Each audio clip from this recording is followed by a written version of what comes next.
friends. Welcome to Fishbowl Roulette. Today's guest is a couple. I have got Andrew Bard and his wife, Mia, here. Andrew, I don't really know how to describe Andrew, so I'm going to let his words stand and do it. He is a former owner of Computer 21, a current owner of Computer 22. He helped get a chicken ordinance passed, and he currently has a genetic research project going on in his basement. That should give you some idea of what we're walking into. His wife, Mia, from the Philippines, she just became a citizen last August. She owns Cora's Taste of Manila here in Cape Girardeau. And I am really excited to hear what the Bowl has for them to discuss today. Welcome, my guests. I'll start with Andrew Bard. How are you? Very good. How are you? Well, I'm intrigued. So Andrew Bard describes himself as... Oh, shit. Right. I was quite drunk when I wrote that. So that explains a lot. Now. That explains a lot. So you're a Bitcoin enthusiast. Well, I was trying to give you topics to talk about. And educator, defense. Right? Yeah. You're a lover of chickens living in the city. Lover of chickens is going to be an interesting title I get later, I'm sure. Which is better than chicken fucker I've been called before. So here we are. I'll take lover of chickens over that. If you're here still, that's the tone of the entire podcast. I already know. He lived in the Philippines. He was going to retire. I met the love of his life over there. Mia, who is here with us, she is also an entrepreneur now. She owns Cora's Taste of Manila and is a fabulous baker. I have had her food and just became a citizen of the United States. To be fair, she had businesses in the Philippines, too. Okay. You did mention in there that she was like salesperson extraordinaire for a long time inside a food chain. Yeah, they were a food franchise, right, Ben? Mm-hmm. Yeah. It's a food franchise. Yeah. Yes, a food franchise. You know what? It's all real here. So, we just go with it. So here's how it works, guys. We're going to tell a little bit of your story first. Okay. Mm-hmm. I failed to mention that Andrew also has some sort of genetic research project going on in his basement. If by now you have not pictured in your head a mad scientist, I don't know what to tell you because that is definitely what you should be thinking. I do want to talk about that because that's not in the bowls a little bit, but the bowls really are going to help you tell your story. Okay. So I have questions in there about you guys as a couple, entrepreneurs, beliefs. This is no holds barred. Tell what you think when the question comes out. Deal? Okay. Deal. Okay, we'll do what we can. All right, so before we dive in a little bit, though, give me just a little bit of your background. Like, I know you, but I don't know you. So, are you from Cape? No, I'm actually from Central Florida. I'm from Lakeland, Florida. Actually, my family's from Cape. So, interesting story. I can make anything an interesting story. Just bear with me. They all say that, Andrew. So, interesting story. Of course, my grandparents are from Cairo, Illinois. I don't know my father's side, so it's all my mother's side. My mother, as the Irish tend to do, got pregnant in high school with me. So if there's one thing we're good at, it's procreating. So she got pregnant with me in high school. I'd imagine the late 70s was probably still part of that era of, a little bit of shame, that kind of thing. So my grandmother, the Irish side, my grandfather's the Scottish side, on her second husband. Yes. See where this is going? It's a family trait. Was living in Central Florida at the time. So my mother moved down to have me there, and then she passed away when I was 9. So my grandmother raised me down in Central Florida. I actually moved to Cape Girardeau, weirdly enough, to get away from my grandmother's name. Not because she kept having husbands. She only had another one. But because she had a lot of businesses, she was very well known, and everywhere I went, I was Shirley's grandson. Like everywhere I went. I remember walking into Barnett. This tells you how old the story is. Barnett Bank. I walked in there. I was 18 years old. And I was going to go. My grandmother told me, if you want to figure out how much you can afford on a car, go to the bank. They'll help you with a budget. Well, they did in 1964. Right. They did not do that in 1997. They're like, 6. Can you get a loan? Can you not? You can't get out. Pretty much. Did not give two shits about me, except for the bank president literally ran up to me and said, "Oh, you're Shirley's grandson." So wait, this is in Central Florida? This is in Auburndale, Florida, yeah. Okay. All right. That's when I kind of just realized that I was never going to be Andrew Bard here. So I get that. So I moved up here where my grandfather lived in his basement, and then started my own thing. That's really cool. The irony of that is I'm born and raised here, and the first experience that I ever had, so my parents are born and raised here. My mom was a teacher. My dad was a business owner. It's Cape Girardeau. So, I'm not going to say they were well known, but they were known. When I went to Florida was the first time I got to experience not being their daughter. Oh, yeah. I get that. It kind of weighs on you. You want to hear something really great? My daughter now lives in St. Pete to get away from my name because everywhere she went, she was Bard's There's a daughter. boomerang. Yeah, and I think what really got her was I think Davey down at Rude Dog got her one night and went, oh, hey, you're Bard's daughter. She's like, God damn it. Like, everywhere I go. I gotta go. So I gotta she's get like, out I of gotta this town. move. Packs her bags that night. So she moved to St. Pete, coincidentally, a mile and a half down the street from a couple of my best friends from high school. So she's still Bard's daughter, but she really likes living in St. Pete, so that's just where she's at. Yeah, Yeah. well, listen, I hate to break this to your daughter. I hope she listens to this. Cape Girardeau is the Bermuda Triangle. I've said it several times on this show. You can almost not go anywhere, and oddly, this town comes up some way. Yes. Well, these are my friends from high school in Auburndale. I graduated from Auburndale, that's Florida. right. Yeah. Never mind. I take But, back wrong theory. But no, I mean, like we've literally walked into other places in other states and walked into somebody from Cape Girardeau. Yeah, it's Yeah. bizarre. Mia, you want to share a little bit about you? Yeah, so my name is Mia, and I live in Manila, Philippines. I was born in Manila, from the Philippines, and we moved here 2020. So basically, long story short, we really wanted to live in the Philippines, but COVID happened, and that's why we're here now in Cape Girardeau. That's really what brought you Yes. back? Yes, because the Philippines had a lockdown, Yeah. and we basically can't move back. 2 years. It was 23 years. months. Yeah. 23 months. Right. If you left, they were not letting you back in for that Well, long. they let her back in. Yeah. Not me. Okay. And I'm just that important. Yeah. So she stayed for me.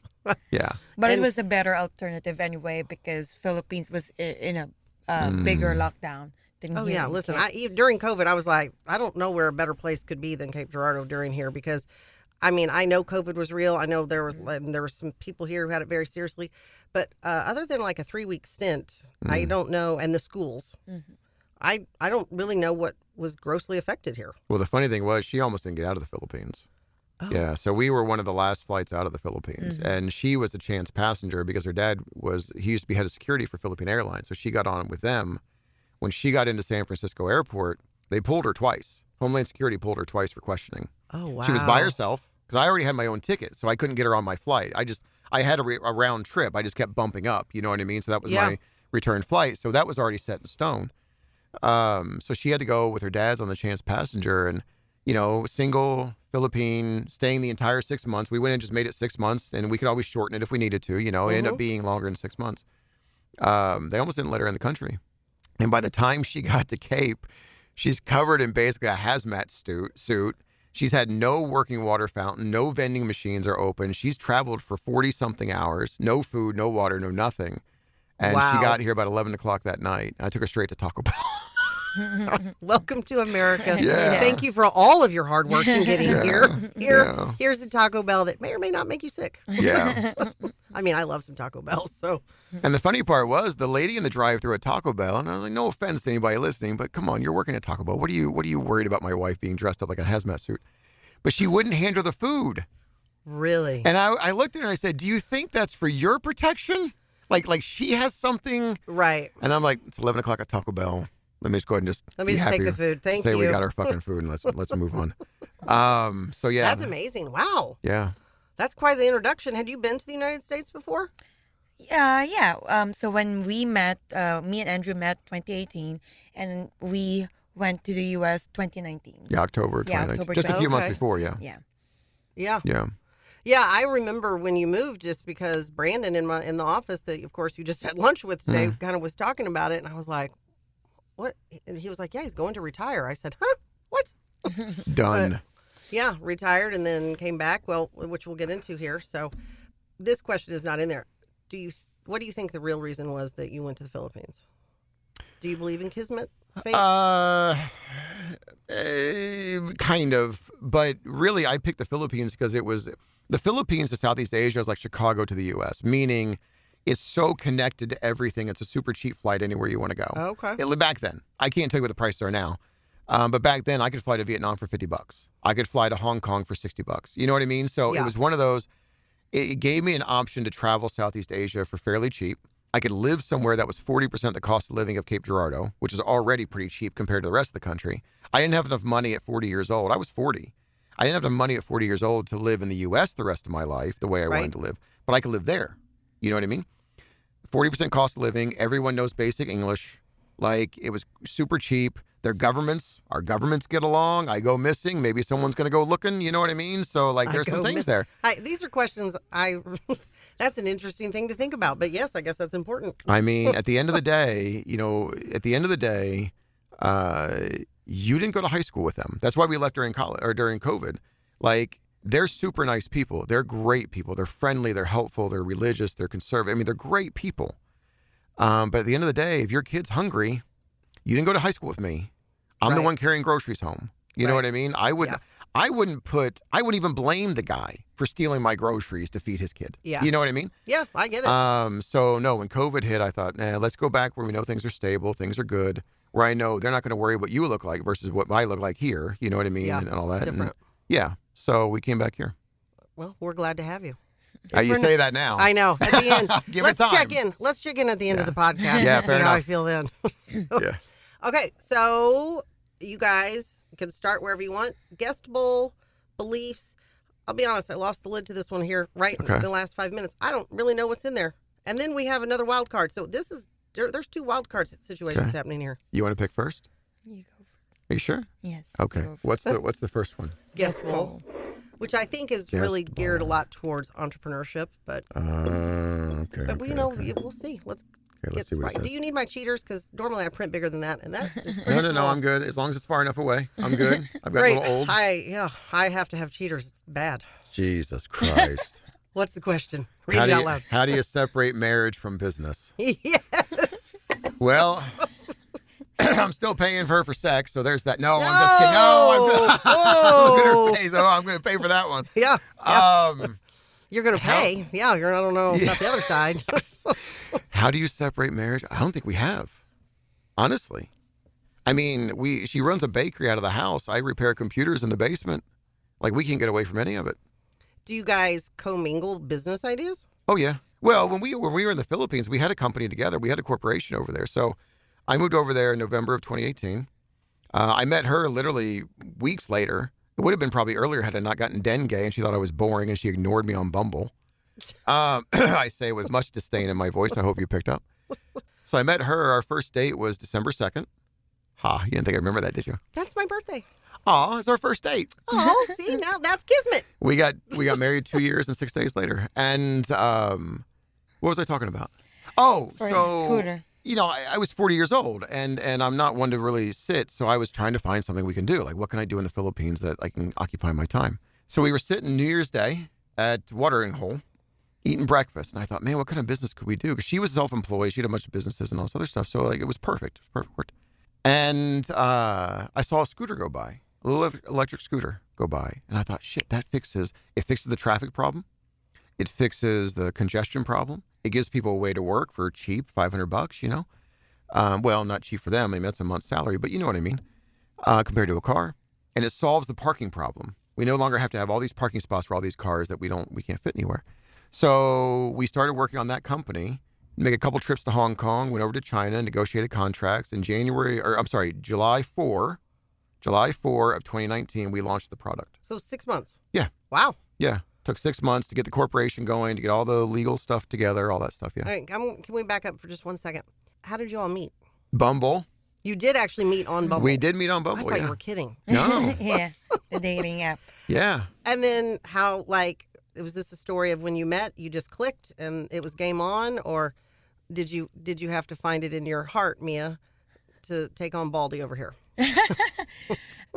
I don't know if I'm allowed to really say it. You can say whatever you want. I know he knows about it. I really didn't want to date Americans. Okay. Like, it was in my no list. I date Americans. I date Americans, so I get it. Well, because of the whole stigma thing about, a lot of Americans go to the Philippines, they met the Filipina, and they think all Filipinas are gold diggers. You know what I mean? So, but anyway, one reason to another, I don't know. I swiped right and I initiated to send the first message because in Bumble back then, women had to send the first message before a guy can message you. I bumbled. Yeah. So, yeah, I mean, I think that's, we just clicked and we have the same goals. And going back to the question, I think it was one of the primary reasons why we work well together because we have the same goals and we are both driven.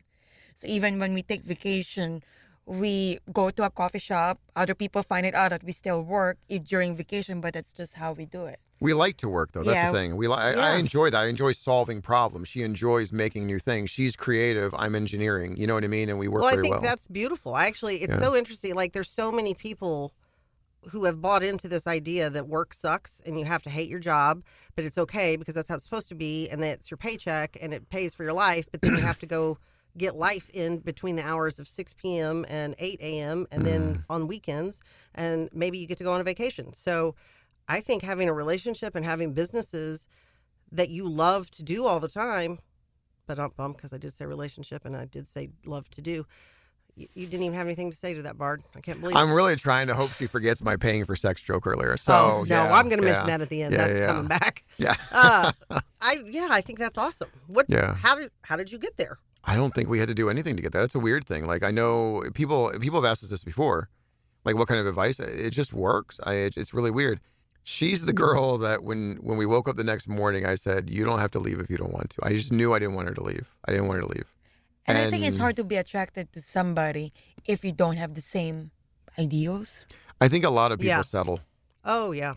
But to be fair, I've dated American women, not American men. And I think when you get around there, like, we all carry so much baggage. I think people feel like they have to settle at that point. Like, it's just what it is. Oh, yeah, I would agree. I think it's like, oh, my God, you're looking around and you're like, oh, I want to have kids.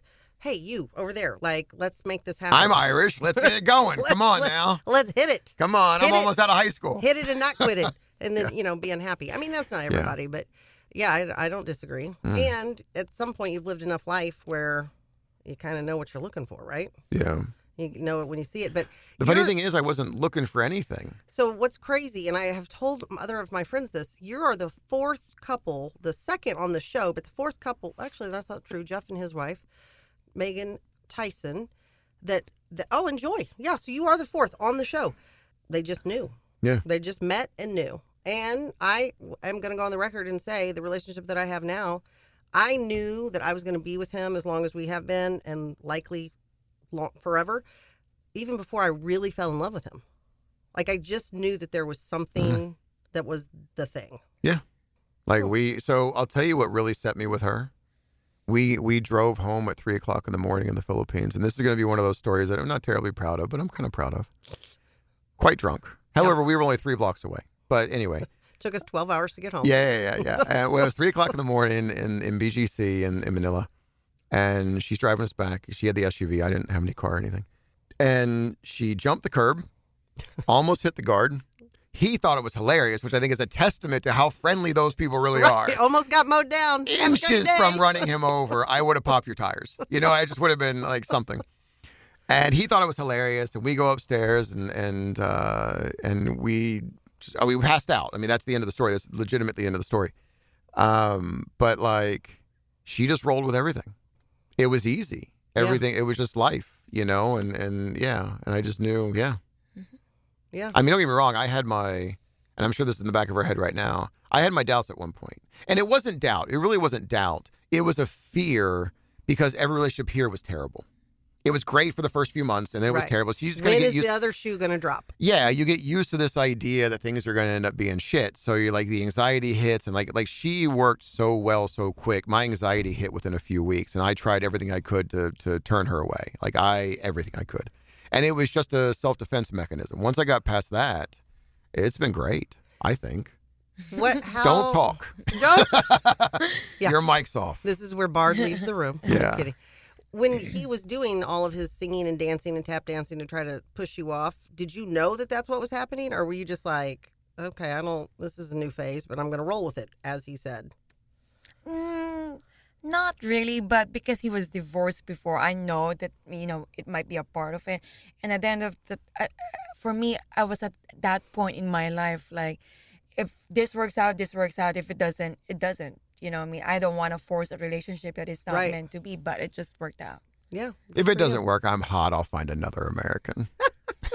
Hey, she said she I said still she got didn't even want to Bumble. date Americans. Yeah, I think I'm the first American, right? Mm-hmm. Yeah.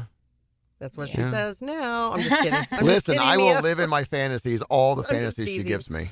So I read somewhere that the honeymoon phase is a set of behaviors. It's not just feelings. And the reason the honeymoon phase ends is because people stop doing the behaviors. And that kind of resonated with me. Like, it's not hard to flirt. I mean, at some point you kind of get pissed off at each other, but you got to figure out how to resolve that so you can flirt again. But anyway, well, good for you guys. What's exciting? I still flirt with her. I come up behind her in the kitchen and bite her butt. And bite her butt. I do. I mean, I'm glad you can still touch your toes. That's impressive. Yeah, yeah, that's fair. That's fair. I didn't pick her up to do it. I'm just saying, like, I still bite her butt. Yeah, I still flirt For all with you her. gentlemen out there, if you need a tip on how to flirt, I would maybe check in with your wife before you spring that one on her, or maybe not. I don't know. Maybe it goes over big. You don't have to bite hard. Just let her know you're there. This is amazing. Yeah. I love it. Yeah. Okay. All right. Next bowl. Did we answer that, though? Did we actually separate? I don't think we do. I mean, I think the answer to that is we don't. That's the deal is this podcast. It's never really about like that's it's a yes or no question. It's the stories and the experiences of you guys thinking about it. Yeah. Okay. Yeah, sorry. Don't break the rules. Yeah. Well, I'm saying we don't want to pull it again. Anyway, your turn. You have to pick one now. You want to do beliefs? I mean, a second bowl. I think Cthulhu? this, I You want to actually talk think about this would Cthulhu? be really interesting between the two of you, just thinking the cultural differences and how that might play in There's quite a here. bit, yeah. Do you think character is caught or taught? I think caught. I think it's 50-50, to be honest. Caught meaning genetic?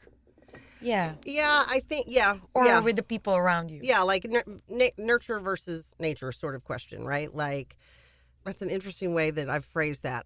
I definitely believe who you surround yourself with matters. Mm-hmm. But most of us are pretty formed mentally by the time we're 6. So we don't have a lot of say-so in that. So, I don't know. I'll let you go first because I think mine's going to take longer than she wants it to. First of all, when you let's define character. What does that mean to you? Like your personality and beliefs? Yeah. Okay, that's fine. I mean, everybody has something. That could be something different. Like they could, you just don't know. Yeah, I think it's caught.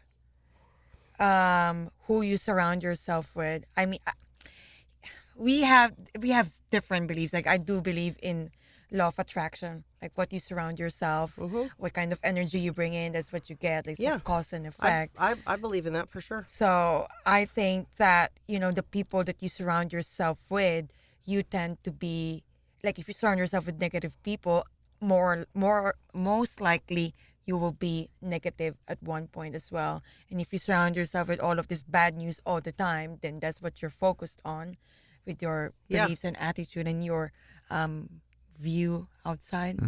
So, I don't know. Okay, you okay? No, that's great. Yeah, you did great. No, that's true. Bard, what do you I think say it's on the a subject mix. of character? Okay. And the reason I think it's mixed is partly because it's genetic research. I'm not trying to bring it around to that. I know. I want to hear about it. This is not like a plug. In my mind, you have rats in your basement that you're doing experiments on. Do you? And they're not rats. Dang it. It's a weird way to talk about children.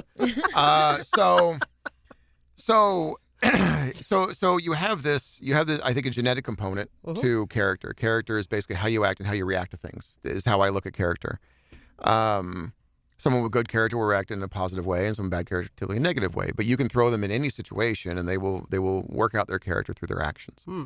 So, through this genetic research I've been doing, and this all started because of my whole heart disease thing, but you find these genes like COMT. COMT is a big popular one that people are talking about right now. And they call it like the warrior gene. It basically is, well, it can be, depending on what variant you have, determines how you process adrenaline. Interesting. Okay. So they call the warrior gene, which again, not self-plug, but that's the version that I have, where you don't process adrenaline right away. Okay. You process it super quickly. That's what I meant to say. You super quickly, so it's not in your system for a long time. Okay. Meaning, if someone with this variant, let's say, goes into a situation with high adrenaline, they typically will not feel the effects for 6 to 8 hours later. They won't get the jitteriness and the craziness and all that. They tend to be the calm ones through that process because the adrenaline's being flushed, right? As they're doing it, just being taken out. And you have a slow COMT, which is a slow processor of adrenaline. They tend to be the ones who are the warriors, and it's warrior versus warrior kind of thing. It's that kind of deal. And I think that genetics can form the baseline of your character, how these chemicals react in your brain, and then what you're taught and where you're raised can give you that overlay of, okay, am I in control of this particular situation to show my character this way? Does that make sense? Yeah, it does. So I think it's both. I think you can take someone who has what we might, and I wouldn't say genetics is good or bad. The funny thing is about this, whenever I talk to people about this kind of stuff, is it always goes into a conversation where I have to say the following. Every strength is a weakness in the wrong situation. Every weakness is a strength in the right situation. I wouldn't have my hand surgeon play football with me. I wouldn't have my football player give me heart surgery. Right. You know what I mean? Right. So, they have their strengths in their respective situations. So we can't sit here and say that, let's say genetics, well, the fast process is what I want. Well, not really, because there's situations where the slow processing might be what you need. So genetics forms the baseline, I think. And then the nurture and the friends and the environment forms the upper level, like the subconscious versus conscious. Yeah. If that makes sense. Which what's the percentage that we're driven by our subconscious? I Way don't more know. than our conscious. I don't know. But I tell you, when I was 18, it was a whole lot higher. So now I've learned a few things. Subconscious and hormones are not the same thing. Really? Oh, well, then I was wrong about that. Yeah, there you go. Okay, touch on the genetic thing just a minute since you brought it up. First of all, and I don't mean this rudely, what qualifies you to do a genetic research project? Just your own interest and you're that intelligent, or are you secretly a doctor of something and I've missed it? God damn it, Sandra. That's never come up. I just started doing it. Did you really? I'm going to have to close the whole fucking thing down now. I don't have any way to go. Like, No. we're done. No, I'm not. Listen, the best discoveries are discovered by people who are just intrigued and curious. Well, here's what happened. So 2.5 years ago, I had a triple bypass. Okay. My numbers weren't bad. My cholesterol wasn't terrible. I was working out. I've always had a gut, but it's never been nothing in my lineup, even if you add it all together, would account for having needed a triple bypass at 45. Right. When my heart surgeon pulled me open, he said, I can literally see the chicken fat in your veins. Okay. Wow. He goes, you've got the strongest heart I've ever worked on. Literally, the muscle's the best I've ever worked on. It's probably why I didn't have a heart attack. But everything connected to it's garbage. I've had a pacemaker since I was 37. And my veins are literally, arterial veins are full of literal, visceral, visible fat. Okay. Even now. Yeah. Well, yeah. I mean, you bypass them, so they're still there. Guess. Wow. And I started talking to my cardiologist, and he's completely floored. He initially, when I had the AFib, he diagnosed me with non-ischemic cardiomyopathy, which is a non-blockage cardiomyopathy. He thought it was related to my pacemaker causing a problem. We're going to try this, whatever. 3 months in, we decided we want a treadmill test. We got the nuclear test instead. It pinged, got the angiogram. It hit 3 veins or arteries, and the rest is history. And my cardiologist, Soto, who's a great cardiologist, very intelligent. He's still my cardiologist. He doesn't live here anymore, does he? No, he's at WashU up in St. Louis now. So we go up there. In fact, I'm going up to see him, I think, in next month. He had no answer. He just said, well, it's got to be genetics. And I thought that was the laziest shit I'd ever heard in my life. Because it is kind of a catch-all. You know what I mean? Oh, well, your fucking toe grew out of your forehead. That's probably genetics. Probably. It couldn't be the fact that you worked at a nuclear reactor. Yeah, right. Your first cousins. Yeah, welcome to Missouri, your first cousins. So I said, okay. It kind of like when I moved to the Philippines, I was calling someone's bluff. Honest to God, when I went to the Philippines and looked to retire, I was calling the Filipino food truck that was over at Pacific Rim. Mm-hmm. They told me how great the Philippines was. And I was trying to find a place to retire to. And I was like, basically, fuck you. It can't be that good. I went over out of spite. Okay. And I loved the place. And I'll tell you a story, but that's a good story later. Why I fell in love with the Philippines. So I started doing this genetic research, and I started doing this genetic AI, like this medical AI program I put together.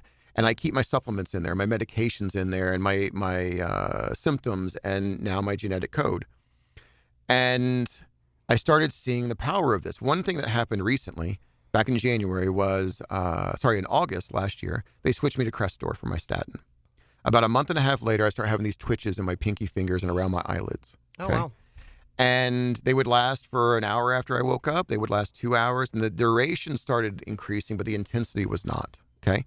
And you get to January, and you go, okay, this can't be sugar-related because now it's lasting past lunch. I never ate breakfast, so I thought it was sugar. Just sugar-related thing, right? I mean, these old twitches. Yeah. So I take my genome, I go to my medical AI, I type in all the symptoms, and I say, hey, duration's getting longer, intensity's not. It started around this time of year. It's not started this time of day. Wait, tick, tick, tick. Did you just say you take your genome? Yeah. You already had it? Oh, yeah. You just say that like that's like normal. Well, I initially had it from 23andMe, just from that. I downloaded it from there. Okay. And now I've got the whole genome sequence since I started really digging into this side of things. Okay. So the genetic research was a very small microarray set of let's call it very inaccurate genes from 23. They really just do ancestry type testing, but there are some useful genes in there. So I go to it, and it comes back immediately. It says, you have this gene, I'm probably getting this wrong, but SLOC1B1 or SCOL1B1. Anyway, whatever the gene is, which causes you not to process certain statins correctly. Crestor is one of them. Because you're taking 40 milligrams, and you're taking them at night, it knows what time of day I take it because I put it in my spreadsheet. Okay, so it knows all these variables in there. You have to talk to AI like it's an autistic engineer. Ask me how I know. You have to talk to it like you're talking to me. So I give it the spreadsheet, and it knows what time of day and it says, because your Crestor is hitting peak at around 5 to 6 a.m. because you take it around 10 o'clock at night, you are getting the symptoms around 8 o'clock when you first wake up. And as your body clears the Crestor, your symptoms are subsiding. You have statin toxicity. What is happening is, because this gene you have is not clearing the Crestor fast enough, it is building up in your bloodstream to toxic levels. Okay? So it's hitting this wall at my liver. My liver's not able to pull it out fast enough. And because of that, it's settling into your muscles. The muscles are essentially absorbing it at this point. The smallest muscles will be affected first with the nerve damage that it's causing. Smallest muscles being my pinkies and my eyelids and around my eyes. And I sent it. Oh, yeah. Well, again, AI is good at finding patterns. Yeah. Okay. So I can give AI all the minutia, and it can find the pattern from up above. It's really good at that. I use it in my 9-to-5 job because I coach people who are building businesses inside the financial world. And I will take all of their information and throw it in there, and it can pinpoint so much better where to put your energy because it can see where your pattern lies, where you keep and it's like up. I can see it, but not at the same level. It's just interesting. When it points it out, I can dig in and I can find out the minutia and the detail. So I send everything to Soto, okay? And I didn't tell him it was AI, so I hope he doesn't see this, but I kind of hope he does. I hope he. Come on, we want to get this far and wide. Keep going. So I sent it to Soto. He agreed immediately. And interestingly enough, I didn't tell him what statin the AI told me to switch to. It said, you need to switch to pravastatin because it works on a different enzyme path. You won't have this problem. It'll work better for you. And I also have another gene that makes it more effective. So I can be on 20 milligrams of that versus 40 milligrams of Crestor. And my numbers are almost identical. Which is funny because the cholesterol is not the reason I clogged up. It's the only thing we can do right now. The LPA is why I clogged up. Anyway, genetic issue. He agreed immediately. He said, stop it immediately. As soon as you get back, we're going to switch you to pravastatin. And here we are. So if I had kept taking that thinking that everything was fine. Right, just dealing with which is what a lot of people do. Yeah. I mean, I don't think you're probably going to be the only person I ever talked to who's like, well, I took my genome and I threw it into AI and had it diagnose me. At least right now, it's probably going to become a lot more common that people are doing things like that. Well, that's what got me into it. Sorry. Yeah. That's what got me into it. But to answer your question, how this works, is that what you asked me, right? Well, I mean, just like like how did you think, you know what, I'm going to start this genetic research project? Well, that's what got me into it. Once I realized the power of that, and I realized that 23andMe tests such a super small part of your genome, like less than 1%, just for ancestry stuff. Right. I had my whole genome sequence, which of course we only have research on 0.02% of the genome anyway, 1/50,000th of it, but whatever, it's still something. And the research is increasing all the time, so great. So now I've worked through a process whereby I can take your genome file in a nutshell, and this is nearly 100 pages of scripts and programming, but I can take it and I can run it against real-time data from ClinVar, PubMed, and NIH, National Institute of Health. And I can pull out the genes that they say you have that are important. These are pathogenic. These are drug responses. These are important. And then I take all those, I boil them down, I take the research and I cross-reference it with your ethnicity, which we calculate. I cross-reference it with your sex because there's some genes that won't affect men or won't affect women or whatever. Like there's a colorblindness gene that if a woman has it, 100% she'll get it. Or maybe I'm getting this backwards. Man, 100% he won't. Either way, you get my point. I do. And then I spit out 3 reports for you. I literally just finished the not stopping point, but like my big objective this past weekend was to create a database of RSIDs that we are now keeping track of, so we don't have to rewrite every time. And we got the database working. Me, and my AI. And the rats. Yeah. And again, man, I don't think you can call orphans that anymore. They don't like it. That's what it's like. Charles Dickens novel. Anyway. Please may I have another? So now I spit out 3 reports for you. I print out a doctor's summary, which says, here's the genes we have that are drug responses, or it might be important to it for a doctor to know. here's all the genes. Here's a report for all the genes that are important. And I also give you an AI formatted report because AI resources are by tokens, how many words you give it. If you can get something more efficiently down, we cut the report down into a nice AI formatted report so it knows what you need, right, or what you have. So you can load it to your own medical AI. So you're turning this into a business. Yeah, I think so. At first, I was going to release it as a public thing on just GitHub and let people do their own. But then it was one of those situations where if I have 10,000 or 20,000 people running the script and they're all hitting all these databases, pulling all their own data, NIH is not going to like that. PubMed's not going to like that. Right. So what we do is we pull it to one location one time, and then we do it from there, and we update it every 30 days. So that way we get the latest research every 30 days. It's one pull from these databases. So we're not overloading with all these random people. Mia, were you surprised when your husband came and said, you know what I'm going to do today? I'm going to start a genetic research project in our basement. No, not really. Because when he gets an idea, he really gets focused on it and he works on it like day and night. How many ideas do you think he has a day? Oh, a lot. I think she was more just happy the fact that now she knew why there were so many kids in the basement. So, yeah. This is getting flagged. Yeah. Someone's going to jail. Yeah. It's not going to be me. Huh. Well, that's really cool. Yeah, I'm quite. I'll be honest. I always joke about being arrogant and things like that, but I'm not. Yeah, I don't know what that mean. I'm pretty proud of it. Like this, I think this could really help people. You know. Yeah, I know. I think that's great. I mean, to touch on your so-called arrogance, I don't know. Are you arrogant? You don't seem that arrogant to me. You haven't hung around me enough. That's probably true. Actually, I've really been dialed down. I am going to say you need to also think about the industry that I also work in because that's fair. There's a lot of swagger and arrogance that is in the financial industry. You're not shitting me. So, how much Brandon Peterson told me about his fucking bench press. I'll never forget that. I'm bringing that up tomorrow in the office. Okay. You know what's great about you can shit on him all you want. He's always got a great attitude.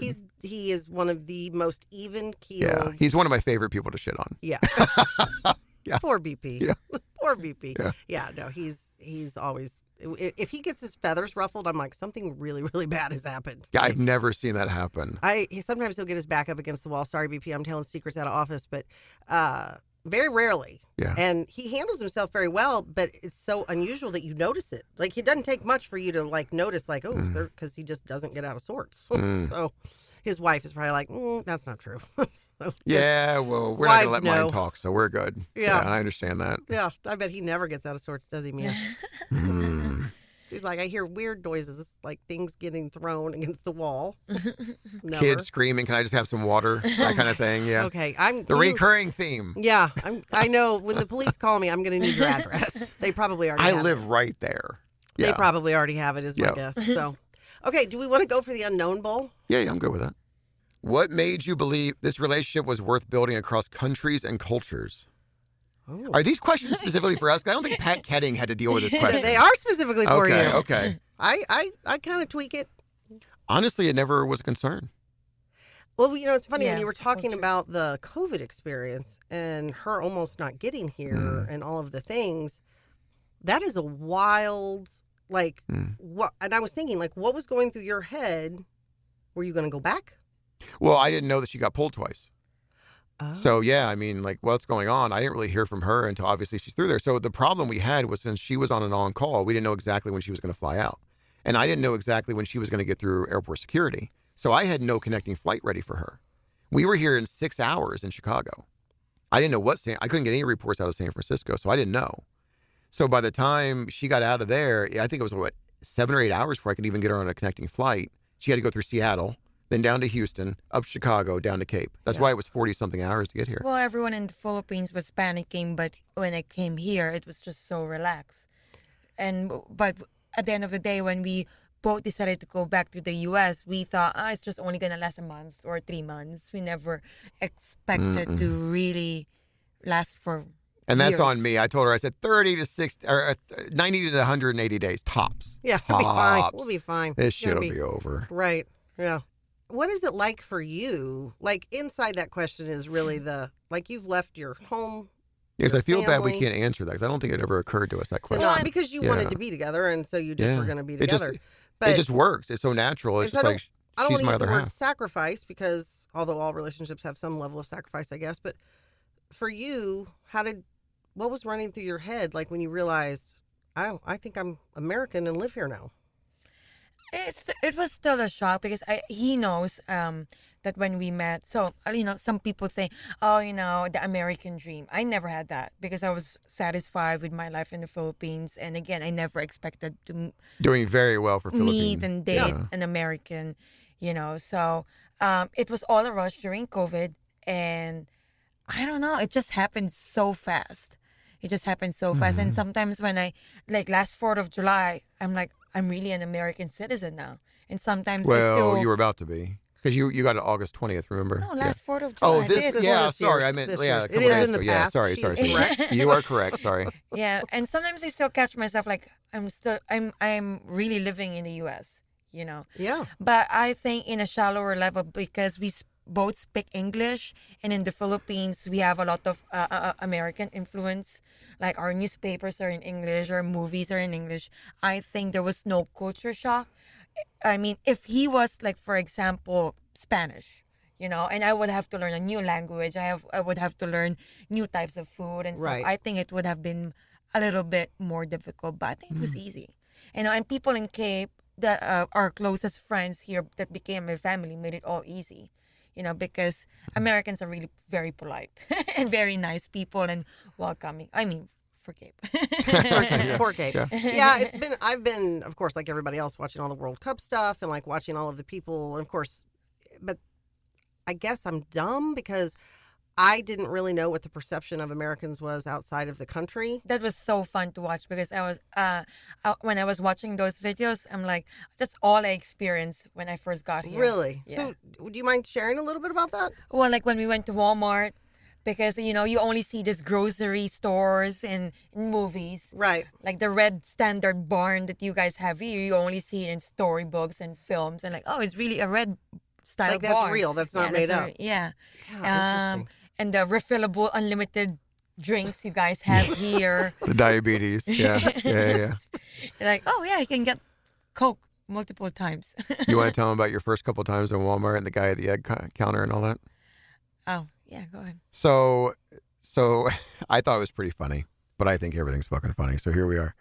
When we were coming over here, her dad, who's a retired colonel, so of course his first concern is security. That's why he was head of security for Filipina Airlines. Very smart guy. And I can say that because he's not here. He kept telling me, he goes, you be careful. COVID started in Asia. You're Asian. They're going to be racist towards you. You need to be worried about that. Like, be on your guard. Be what's going on. Same story, same thing any father would tell their daughter who's flying 8,000 miles away. And that's what I told my daughter. I'm like, you're going to St. Pete. You're white. They're going to be very racist. You be careful. Right. No, I didn't have that. Right. But like she comes and I said, baby, I know my people. We are not well traveled. They're going to think you're Mexican. It's just what it is. Like, it's just what it is. And and of course, I'm an asshole for speaking the truth. And we go to Walmart. First trip to Walmart, guy speaks Spanish to her. First trip to Walmart, No, it gets better. Couple, a week later. Was he Hispanic? No, just an old white dude. He was practicing his Spanish. Yeah, I was I'm not Spanish. And I'm just practicing my Spanish. And with who? Okay. So then we go to Costco. We stop at the Perryville Roads, get gas. She goes in to pay. And honestly, I just wanted her to go pay because just to get her to kind of used to talking to people, So I was encouraging, hey, why don't you go pay real quick, whatever. Guy hands her change back, counts it in Spanish. Okay. Yes. No, it gets even better. We go to Nashville. So this isn't just white people. It's fine. Yeah, that's what it is. It's who we are. You're not wrong. We are not well traveled, and we do tend to think everybody is of Hispanic it's just what it is. And so we go to Nashville. We're visiting Nikki down in Nashville, and we go to a Honduran restaurant, and they hand us the menus, and they sit us down, and we sit down, and you're married, right? Well, you know what I mean. So if you're married, you know what I'm talking about. The husband always goes, if he's smart, hey, baby, I'm thinking of this, or this. And what he's saying is, what do you want half of? Because I don't want to piss you off. I'm okay eating half of any of these 3 dishes. You tell me which one you want to try. And I told her, I said, I'm thinking this, or this. And she's looking at it. She flips the menu around. She goes, how the fuck do you know what you want? Like, she's all pissed off. Because it's so big. No, it's a Spanish menu. Oh. They gave her the Spanish menu, no, and they gave me, because they thought she was from Honduras. That is crazy. Yes. Which, I mean, you can't be mad. I mean, obviously, No, you know, you can look and But just that's say, pretty okay, yeah, that makes sense. stereotypical. Wow. But yeah, I thought it was pretty interesting. The Honduran family thought she was from Honduras. So, yeah. Well, they'd been in Nashville a long time, probably. So. But no Asian hate. So here we are. Yeah. Yeah. That's funny. So, yeah. I don't know. I would not have thought that. Mm. But I also, I don't know. I mean, it makes sense. They're both from Spain, Spanish origin. They were both settled and conquered by Spain. And I mean, there's obviously a lot of genetic overlay there. Let's talk about genetics. Sorry, a little backstory there. As we circle back. But no, I mean, like, obviously, you know, there's a lot of genetic or similarities in the features and things like that. What made you decide to become an American citizen? Because you know you're going to be here and... Yeah, just going to be here and it's easier. Traveling's easier. Yeah, traveling is easier, you know, because we're married, you know. Yeah. And, just lesser, like, just to be done with the paperwork, too. Yeah. And she is American. I mean, she lives American. Right. She might as well be American. Yeah. I just wondered, like, because there are people who have really hard and fast beliefs about their homeland or like what that means. Well, as a Filipino, I can get dual citizenship. Oh, perfect. So I'm also Filipino by citizen. Okay. Too. So you're the odd man out.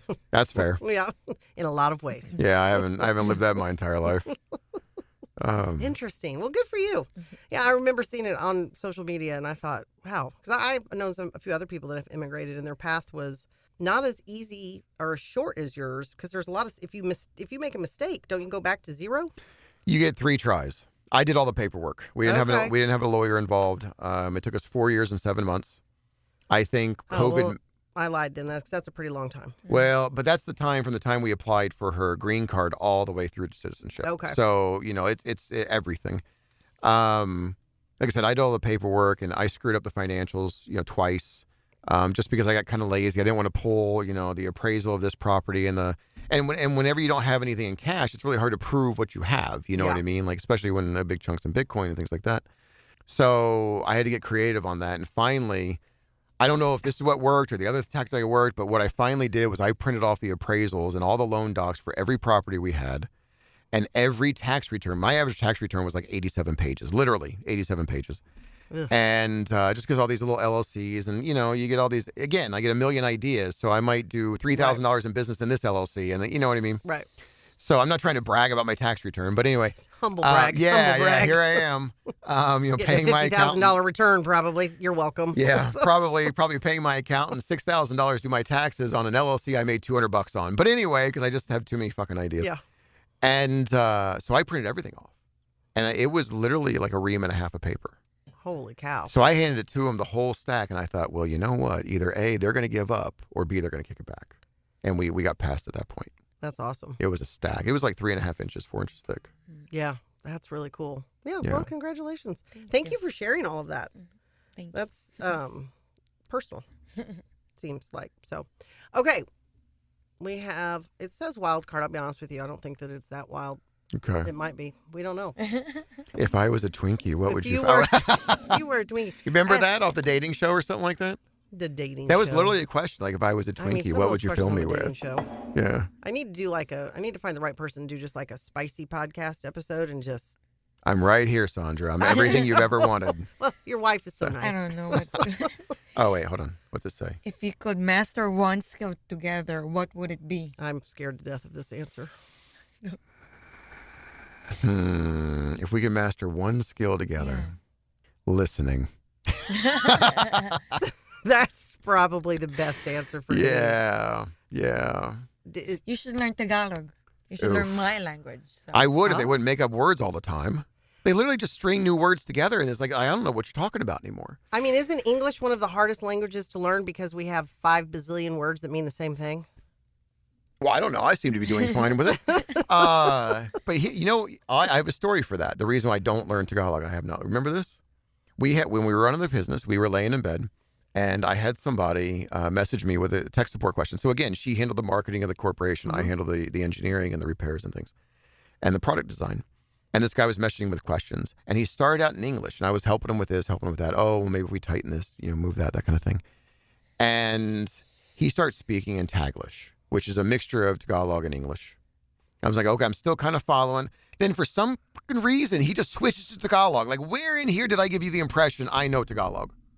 So I asked her, I said, can you just tell me what this sentence means? That's all I'm asking. And she had to scroll back and scroll back and scroll back 3 pages to get the context of that question, of everything before it. So I can explain it to you better. How in the world am I going to learn it when a native speaker needs 3 pages of context to figure out the sentence? So it's not. Right? This is probably a racist term in general. It's not a form of pidgin, right? Of language that has been sort of like. Have you ever heard that? Like I know what Polynesians pidgin will languages talk- are, but I don't know. I don't remember what it So means. it's not that. It's the official language. It's not. I mean, the way he just explained it, I was like, oh, they just combined all these words. and Oh, then it's not a called the dialect, language. you mean, or some Yeah. kind of like mixed up. No, But that's no. that's the language you grew up learning to read in, to write in, to do all the things, or was it English? Yeah. Both. Oh, okay. Yeah, because in schools it's required to learn English. Okay. That's why everyone there has conversational. If they went to school, they took some English classes. Yeah. But no, Tagalog is the official language of the Philippines. Yeah. It's a widely spoken dialect. And the next one is Bisaya. But keep in mind, they have 175 dialects because they have nearly 8,000 islands. Wow. So they have, I think, more dialects than we do in this country, and we've got 4 times the number of people. But because they've been so disconnected, you know what I mean? 8,000, almost 8,000 islands. Left them. I mean, depending on weather patterns, I'm sure there was great stretches of time where we're just us. Well, this year. that's how they learn new dialects. One guy got washed up from another island to another island, and next thing you know, they share some words. Is So that here a we bad are. joke or real? Yeah. I bet you it happened. I think it could have happened. Yeah. Okay, so a serious question before we go to the And lightning it's not round. a bad joke. It's a great joke. I love. hell? I do actually love the listing response. Yeah. What would it mean to you if Bard over there took the time to learn your language and be able to speak with you in that language? Keep in mind, you'd lose the ability to bitch about me, and I know what you were saying, No. which is a big thing. Okay. No, it's You can call me. I won't understand it, and he won't Yeah. hear it. No, I mean, it's just, it's sometimes hard to explain, because, okay, I can read English, I can talk in English, but sometimes my mind is just so fast and I cannot say on the English words like right now. Like, I'm struggling sometimes to explain properly how I feel or how I want things to be in the English. Tell us in Tagalog. Let's hear what it sounds like. Why not? Of what? That's fair, right? You want to hear Yeah, something? I would love to. Tell us how you feel in Tagalog. And be nice, because Filipinos might hear us. No. You don't say I I'm am in terrible. 6 countries. Well, just a little bit. So, minsan mahirap mag-explain ng isang bagay sa kanya kapag nag-aaway kami. So, like when we're arguing, it's hard to sometimes communicate better. Oh. Like, he will think I'm angry, but I'm not really angry. I'm just frustrated. I cannot say all the correct She words. sounds a bit German when she's mad. Or the She correct sounds a words. bit like a happy German when she's mad, so it makes me think she's mad. And then it will make me more mad because I'm like, I can't really explain to you. This is not this is not what I mean. So, I don't. That's interesting. So you started with listening. She went to learning her language so that you could understand her better and she could express herself better. There's a thread there. Is this like some kind of intervention I It didn't is. know It about? is. That what's going on Surprise. here? Surprise. Yeah. Did you start this whole podcast just to get me in I here did. eventually? Yeah. We're done now. Yeah. Okay. Yeah. Get the fuck out. Yeah. No, but I mean, really, and language aside, I would say that's what every couple wants. Yeah. You want to be, and every person, we all want to be seen and heard and understood. So to not be able to feel like you're always getting that. So learn the language, Bard. Yeah, but it's okay. It's not I bad. know when she's pissed. What else do I need to know? It's not bad because, like, when I talk to my sister about him, at least he won't understand. I told Fair. you. You thought I was kidding. Fair. You thought Yeah. I was kidding. Yeah, that's I know fair. exactly what's going on. That is definitely fair. Okay, you guys ready for the lightning round? Sure. This is just you Are both we already out of answer. time? I don't really have a time on this. I don't even know what time is it. 2:50. Yeah, we're pretty close to it. So, Yeah. I don't really have a time, but we're pretty damn close to it. I So, mean, okay. you know, I'm not Joe Rogan. Like these people who are doing 3-hour podcasts, I'm like, I just think you're doing it for content because who is listening to a 3-hour podcast? Yeah. It's not me. Anyway, okay. This one is really for you. Okay. Bitcoin or real estate? Both. Okay. What's the difference? I know what the difference is, but like, those are to me one's tangible, one's not tangible to me. When Bitcoin was 40-something thousand, we sold a few to buy the apartment building up top of the hill. So you're talking to someone who's a Bitcoin maxi. I firmly believe in what we're doing with Bitcoin and where it's going and where it should go. Let's say that, where it should go. There's a lot of things that should go somewhere that don't, right? Mm-hmm. But Bitcoin is the only real option you have if you want to get away from the government inflation and control of your money and et cetera, et cetera. I mean, it's what you got. So I believe in what Bitcoin can do and is doing. But you have to temper that with the fact that I still live in a world dominated by the U.S. dollar. Right. And until that transition is finished, okay? So you think it's just happening. It's a done deal. I mean, we can all sit here right now and probably agree that the U.S. government, in a general sense, is on the downhill slide. I would, yeah.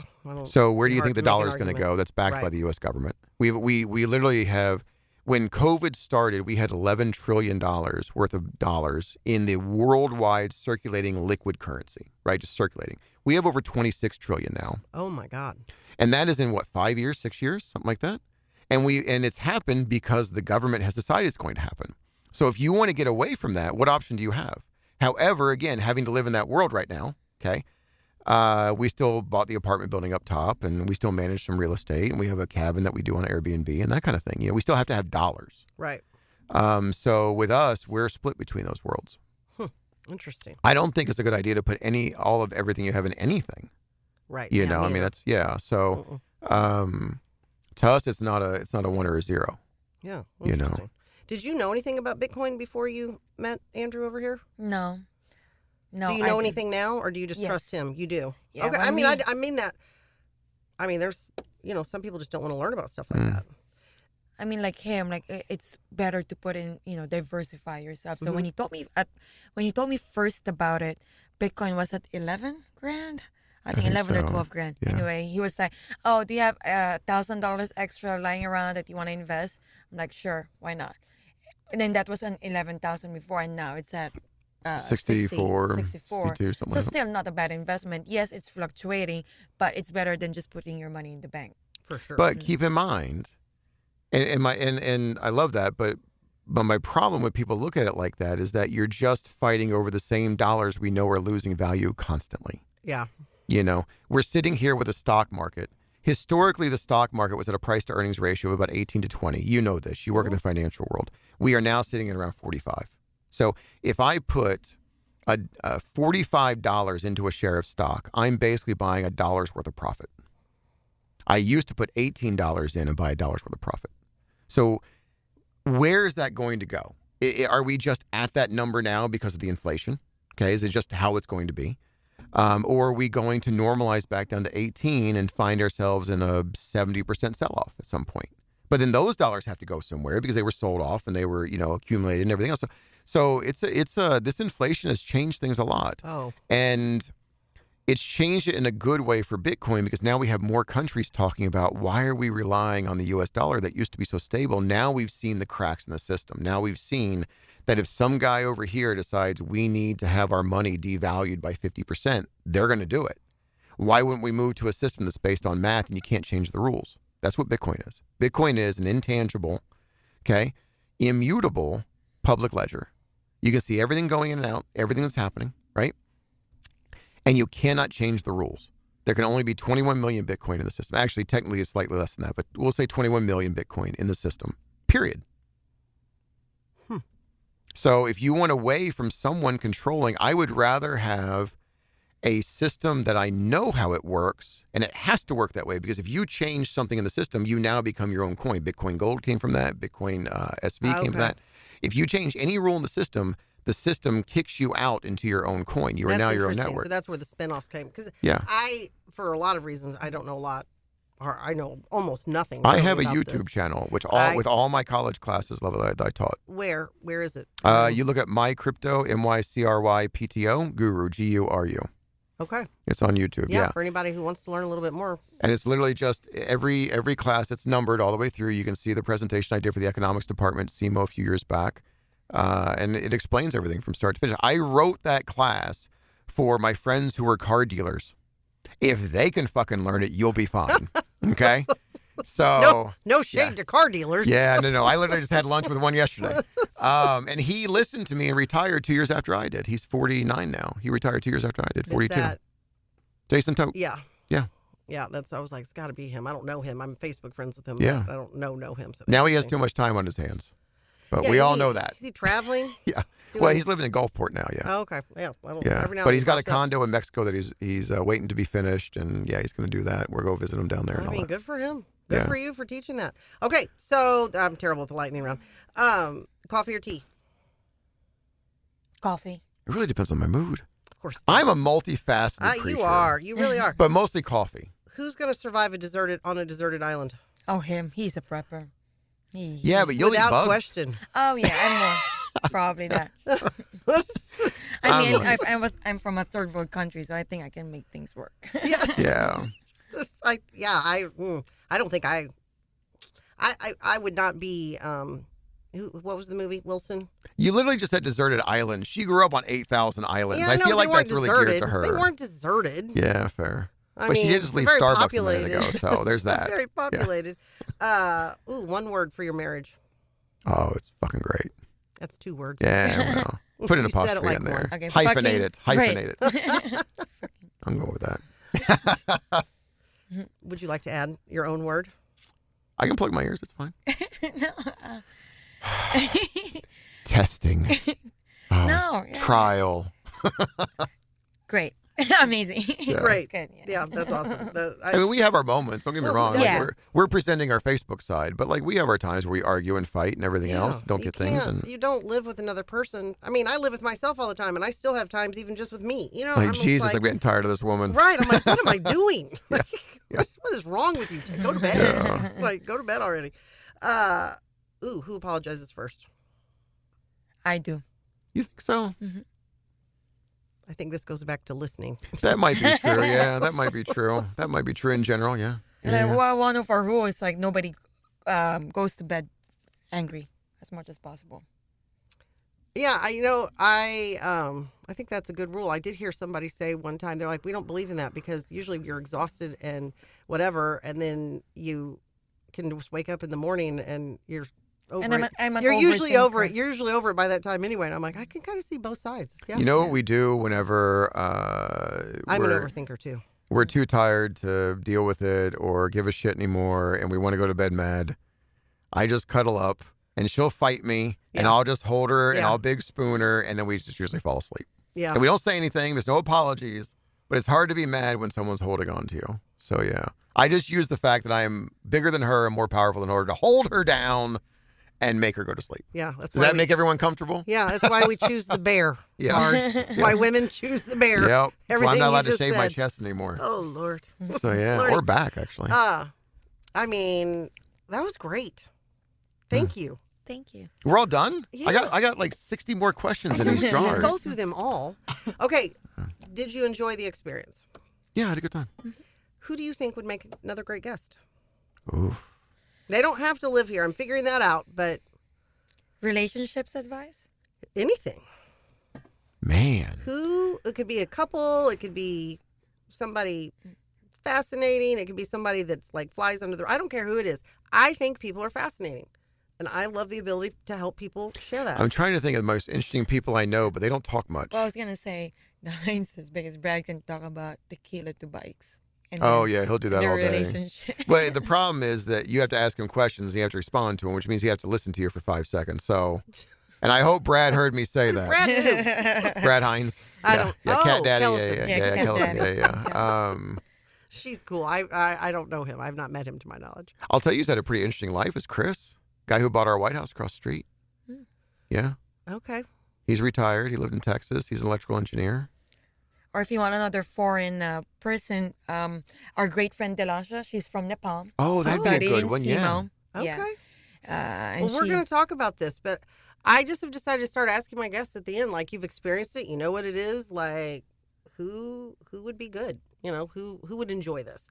I don't want Yeah. the whole I point of think this they is to not make people uncomfortable, Yeah. right? Yeah. It's just to get them talking and kind of see where we go. Yeah. I'll chew well, on that a little bit. Thank you. It's hard for me to look at people outside myself. So let me chew on that a little bit. I'm going to do some introspection on who cheat. I am as a person. Okay. and see if I can come up with Do you that. have a therapist? Yeah. Well, my daughter got a master's in counseling, and I feel that might be related to her mother, but still. I don't think that you can go to your daughter for therapy. That seems wrong. She'd have to have 3 therapists of her own. Well, thank you guys for being on. I really appreciate you guys sharing your whole story. I am probably going to participate in that genetic project that you spoke about. Yeah, let me know. It did give me pause thinking about giving you my DNA. I don't keep it long. Okay. Just long enough to we don't. I know delete what it 3 weeks after you tell me to. Yeah. Get cloned. I have a clone walking around. But if you see a little orphan child walking around Walmart that kind of looks like you, I'm just saying. I saw that movie. I don't want to participate. I don't want to participate. Well, to everybody listening out there, if you guys enjoyed us, we would love a review. We are everywhere you podcast, Spotify, YouTube, Apple. And if you heard something or you were entertained or you just want to help other people remember that people are cool, please share the episode or share the podcast. I would be forever grateful. Thank you, guys. Yeah, Thank check me out on you. YouTube, right? Can I do a plug? Sorry. Can I Yes, a do the plug. Yeah, sorry. Actually, the funny thing is, I don't plug that channel at all. Anymore? Because it's purely like it's not what people want. They want people to talk I don't about think get we've rich. stopped recording, so say the channel again. Oh, and we got Cora's Taste of Manila on Here Facebook. in Cape Girardeau. Yeah, I kind of forgot we had a bakery in the house. But YouTube is at My Crypto Guru. My Crypto Guru. And for those local, do you ship? No. Okay. Just I mean, your stuff seems pretty delicate. Yes. Yeah. It has a lot of filling. So, yeah. Well, Pre-order only. pre-order only. All right. Yeah. Thanks, you guys. Thank you. Have fun.